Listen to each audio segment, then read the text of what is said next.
uma já para começar. Na América Latina era só o que faltava.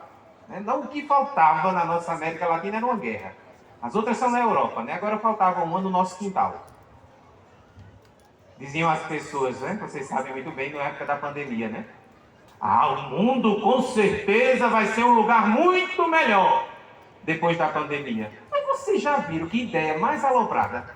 Me perdoa a expressão. Que loucura é essa de imaginar que vai ser um vírus que vai converter o povo? O Filho de Deus veio ao mundo e olha a situação que nós nos encontramos. Nós estamos agora com duas guerras. Percebemos claramente que quando nós nos afastamos da presença de Deus, somos nós que nos destruímos mutuamente. Quando nós saímos do olhar de Deus, quando nós renegamos a nossa identidade mais profunda.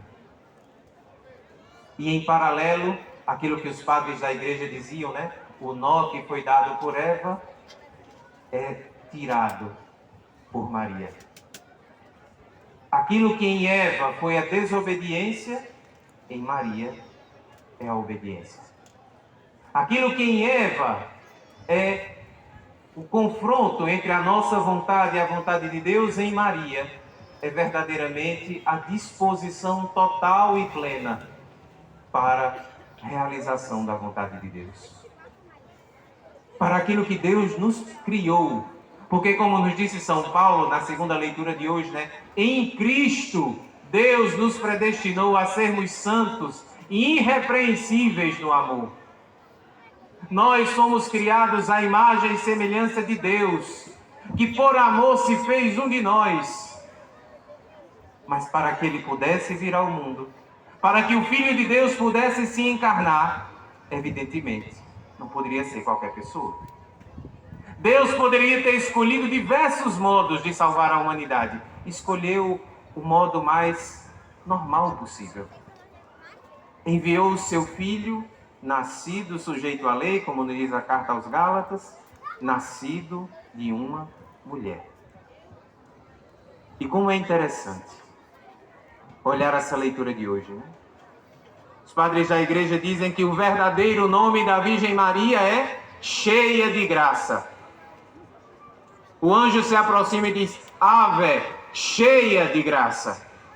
E se ela é a cheia de graça, em grego uma palavra fortíssima para utilizar essa expressão, que haritomenem, é porque ela é toda de Deus, é toda planificada de Deus. E aqui está as raízes bíblicas para a igreja ter proclamado, e nós já vamos nos aproximar no ano que vem de 170 anos que o Papa Pio IX proclamou o dogma da Imaculada Conceição da Virgem Maria, que já vinha celebrado desde o século IX. Maria é a cheia de graça. E é por isso que nela o Filho de Deus pôde se encarnar. É por isso que Maria, a toda de Deus, a mais bela de todas as senhoras, é o modelo do que a igreja deveria ser e ainda não é. É o modelo daquilo que nós, filhos e filhas de Deus, devemos ser. Na nossa disponibilidade de fazer a vontade do Senhor, é original. Ao nascer, nós já nascemos manchados. Nós já nascemos com aquela concupiscência que nos impele a fazer não a vontade de Deus, mas a nossa vontade. E é por isso que a gente precisa sempre estar diante de Deus para se manter de pé, como diz Paulo, porque muito cuidado quem está de pé para não cair. Maria foi preservada da mancha do pecado original em previsão dos méritos e da morte salvadora do seu Filho Jesus Cristo. Puríssima, diz a oração da igreja, deveria ser aquela por meio da qual o Filho de Deus veio ao mundo. É por isso que este é um dos títulos mais belos e, quiçá, o mais amado de todos, né? Basta olhar para a nossa diocese. São mais de 10 as paróquias, né? Acho que 13 paróquias da nossa diocese que são dedicadas à Imaculada Conceição de Maria. E para além das paróquias que tem Nossa Senhora da Conceição como padroeira, nós temos também todas as comunidades hoje, para além de ser feriado ou não, celebraram solenemente, porque na nossa caminhada para o Natal, ninguém melhor do que Maria para nos ajudar a preparar o nosso coração para a vinda do Senhor. Durante o tempo do Advento que nós estamos celebrando, nós somos chamados hoje a fazer essa pequena pausa para celebrar uma solenidade. O glória que é reservado somente para a noite santa em que o Filho de Deus veio ao mundo é antecipado para o dia de hoje, para cantar a glória de Deus que fez em Maria grandes coisas. E se Deus fez em Nossa Senhora grandes coisas, Deus também quer realizar na vida de cada um de nós a sua obra. Mas para isso, a gente precisa dar o consentimento. Maria não foi obrigada.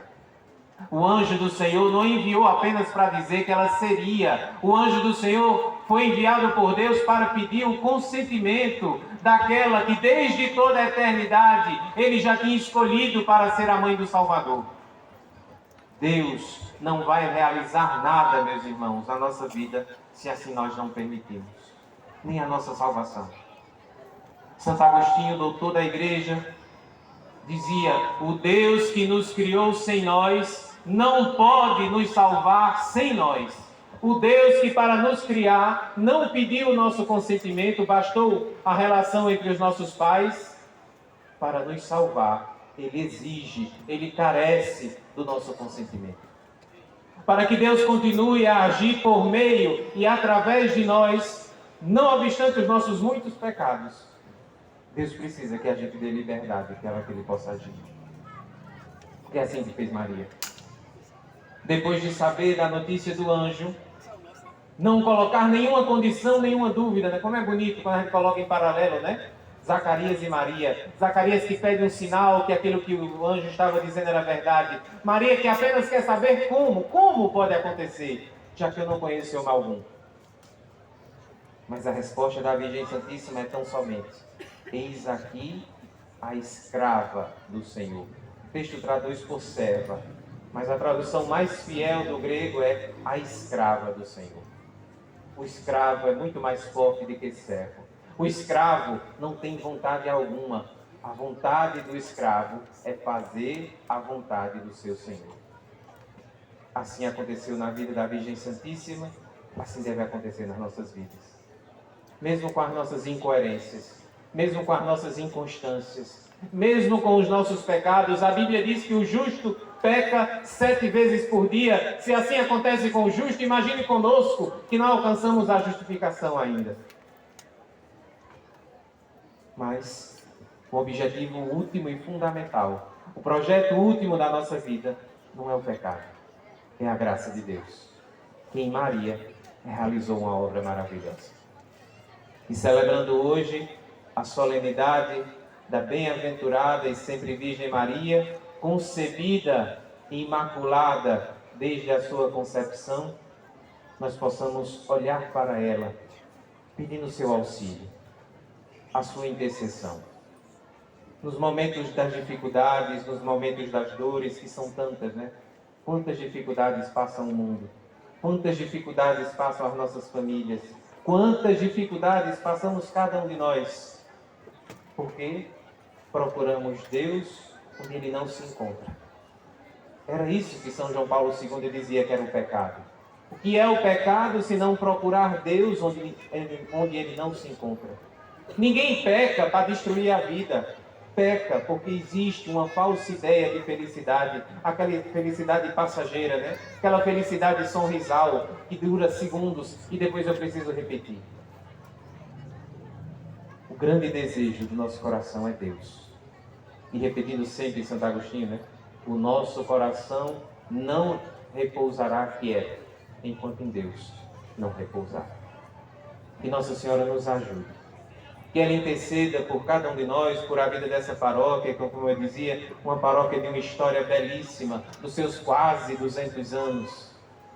A paróquia que mais deu vocações sacerdotais para esta diocese de Garanhuns. Não tem nenhuma outra, nem que chegue perto da quantidade de vocações. E hoje ainda continua a chamar, não é, Mateus? E ainda chama. O Deus que chamou ao longo da história continua a chamar. basta que a gente tenha generosidade de coração para dar a Ele o consentimento. Peçamos, portanto, à Virgem Santíssima que, não obstante os nossos limites, ela nos ajude a responder o nosso sim.